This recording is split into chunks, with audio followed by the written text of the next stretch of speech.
Hi guys! Welcome to my first official booktube video. I'm so excited and I'm so nervous.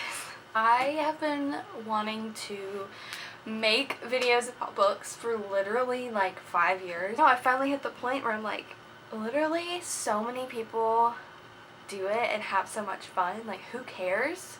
Just do what you want to do. So here I am. Anyway, so I figured for my first video I would do a TBR jar, picks my TBR for June. Now, let's get some disclaimers out there. First of all, I have a TBR mug because I literally don't have a jar anywhere in this apartment, and that kind of shocks me. So we have my really cute Belle mug that says, "Sorry, I'm fully booked." Wait, I need it to focus. Isn't that so cute? Now I gotta focus on me again. My fiance got me this, and it's literally huge, so I think it's perfect that it works as my TBR jar. And there are so many, there's so many prompts in here. They're all like stuck together, but that's okay. Second of all, I am a huge mood reader. So I've never ever made a TBR before. Like, I've never sat down and written a TBR. I've never like done something like this where I randomly choose my TBR. Never done that before, but I figured if I pick like a good amount of options, I can still mood read. Like, I can still pick out books that I like or that I think I would like, and then pick those, like, out of the ones I have on my TBR, pick what I'm in the mood to read. You know what I mean? So many people do these videos. I'm obsessed with them. I watch them. Like, literally every single booktuber that I watch that makes these videos, I love them. So I'm finally doing one for myself, and I'm so nervous. And I don't know why I'm nervous. I read about an average between 5 to 7 books a month. You know, I have a full-time job. I wish reading was my full-time job, but it's not. So I think I'm gonna pick 6 TBR books. I think that's a pretty good number. It's like right in the middle. Let's choose. Like, what if I get one that I really am not interested in at all? A recommendation from a booktuber / book talker. Okay. I have quite a few I can do with this. I'm gonna try and pick the ones that like aren't super popular. Like, just for the summer, like, everybody's reading that. A lot of people have read good material. So like, those books are getting recommended a lot. But there's a few. I think I'm going to do this one. I'm going to do House of Salt and Sorrows by Aaron A. Craig. So this is a retelling of the 12 Dancing Princesses, which just sounds amazing. It's apparently like a young adult gothic fantasy. Rachel Catherine just read this and loved it, and then Abigail's Cup of Tea, and she just read it and she loved it too. So I'm like, okay, if they both love this book, it finally inspired me to get it. I saw it at Target for like $11, so I picked it up. Anna Lee lives a sheltered life at Highmore with her sisters. Once there were 12, but loneliness fills the grand halls now that 4 of the girls' lives have been cut short, each death more tragic than the last. Disturbed by a series of ghostly visions, Anna Lee becomes increasingly suspicious that her sisters' deaths were no accidents. The girls have been sneaking out every night to attend glittering balls, dancing until dawn in silk gowns and shimmering slippers, and Anna Lee isn't sure whether to try to stop them or to join their forbidden tryst. Because who or what are they really dancing with? When Anna Lee's involvement with a mysterious stranger who has secrets of his own intensifies, it's a race to unravel the darkness that has fallen over her family before it claims her next. See, that just sounds so good. I think this is the first of a trilogy. I know the first and second book are out. I think it's a trilogy, and the third one's not out yet. I'm excited. I'm glad I got to pick this one. I wanted to read this one so bad. Next prompt. Oh my gosh, I have 2. Okay, well this one is open, so we'll choose this one. A rom-com. Okay, fine. I have many options. Okay, we have View with the View, Just for the Summer, but I've heard that's more deep than just a rom-com. Breakup Vacation, The Roommate Pact, Bridesmaid for Hire. Those are all pretty deep. I'm more of a like serious girl. Like I love my books to have depth to them and not just rom-coms. Even though there are quite a few on here. To Be, Wanderlust, Flower Heart, 7 Days in June. Ooh, okay. I think I'm gonna do this one. This seems so fun. Is How to Plot a Play... Oh my gosh. How to Plot a Payback by Melissa Ferguson. It has like quite a few books on here, and I've heard they're like clean rom-coms, which I like some spice, but sometimes the spice is just too much. And it's a signed copy, and it was also a staff pick at this little indie bookstore I went to. He crossed an ocean, and it still wasn't enough to escape his lifelong nemesis. Now he has to work with her. Successful screenwriter Finn Masters just landed his dream job writing for Neighbors, one of Hollywood's highest-rated, longest-running sitcoms. The only downside, it will put him back in proximity of the show's universally adored, optimistic, altruistic star, Lavender Rhodes, who has been inadvertently ruining his life since they were school chums in England. But she doesn't even know she destroyed his acting career and wrecked his relationship with the love of his life. I'm liking this already. He's not about to let this woman yank yet another dream out from under his feet. In fact, he realizes he's been given the ideal opportunity to plot his payback, spinning her character in shocking new directions. What could go wrong? Only everything. As Finn's not-so-brilliant plot backfires one scene after the next, catching him in the blast, he's forced to think about this impossible, infuriating, and maybe even lovable woman in an entirely new light. Sounds like I have a lot of tropes, like, let's see, rivals to lovers,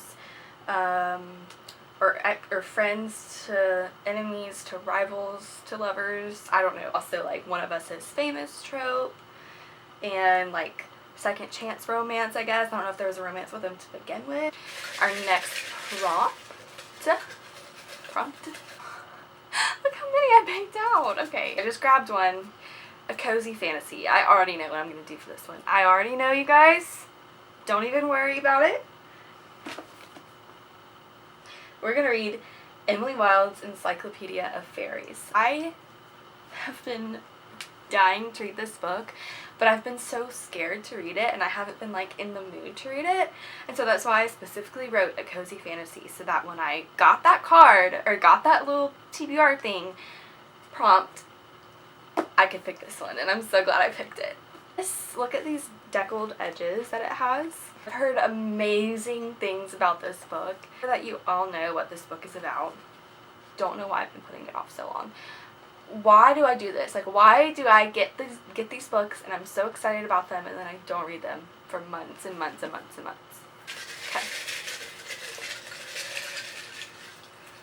Oh my gosh, I keep picking up so many. Sad girl lit. Okay. We have a lot of options for sad girl lit. Sad girl literature is books that are usually about like the main character is like a girl in her 20s or 30s who like is kind of stuck in a rut with her life, or she has like these unfortunate things that keep happening to her. Girl is like Sally Rooney, Cleopatra and Frankenstein, books like that. So I have two options that on the top of my head that I can think of. I think they're both right here too. Yeah, they are. And is Really Good Actually by Monica Heisey. A tender and bittersweet comedy that lays bare the uncertainties of modern love, friendship, and our search for that thing we like to call happiness. It kind of sounds a little happier than Sad Girl Lit. Spiritual Incident, this is our other option, which this one sounds really good too. We have blurbs from Ellen Hilderbrand, Gabrielle Zevin. It's the only ones I know. So begins a series of secrets and compromises that intertwine the fates of James, Rachel, Fred, and Fred's glamorous, well-connected, gorgeous wife. Aching with unrequited love, shot through with delicious, sparkling humor, the Rachel incident is a triumph.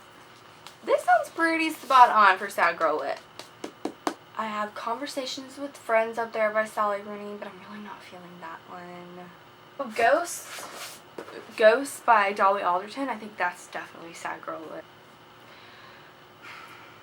but also the Rachel incident. That one's just calling to me. We're gonna go with the Rachel incident. I think this is just like classic sad girl lit, and if I'm wrong, I'm sorry. More prompts left. This is so much fun. I love this. Like, this actually is forcing me to read books that I own. A book that was a gift. Okay. Fun. My fiance has bought me like 3 books recently. The Lost Bookshop, which just sounds so wholesome.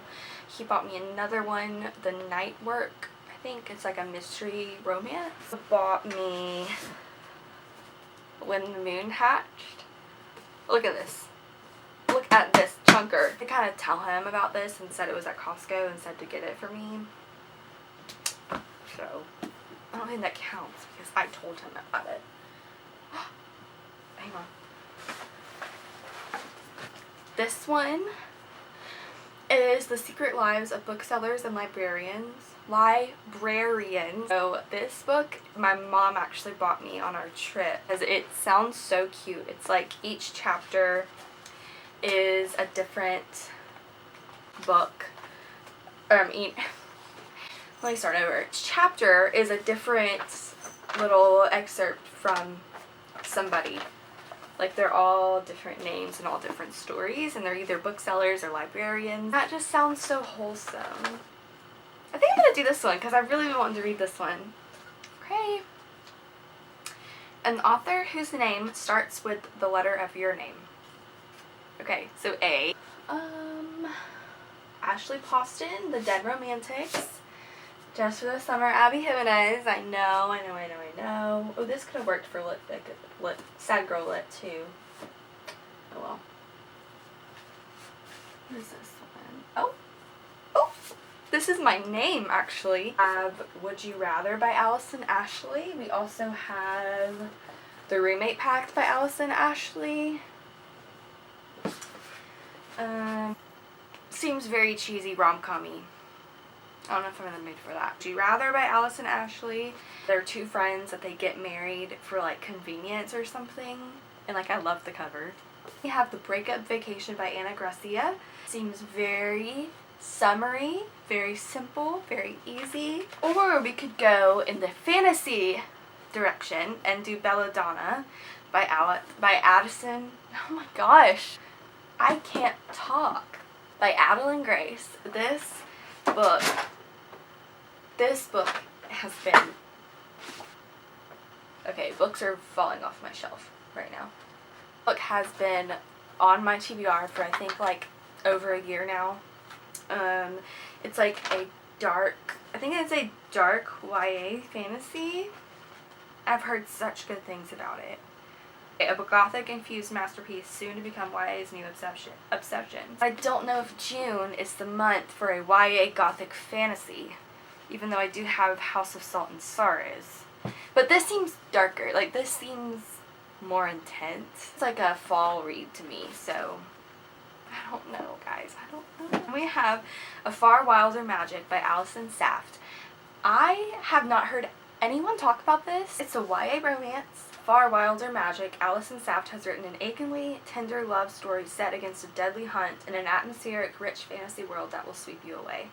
These are all sounding very similar, like dark, atmospheric fantasy. The last option we have is The Unmaking of June Farrow by Adrienne Young. Now, I just bought this book based off of Jace on Book Talk. Guys, I'll put her at right here because I'm obsessed with her. I love her. We have the exact same taste in books. A woman risks everything to end her family's centuries-old curse, solve her mother's disappearance, and find love in this mesmerizing novel. I've heard nothing but amazing things about this book. Everybody that I follow that has read this book has rated it 5 stars.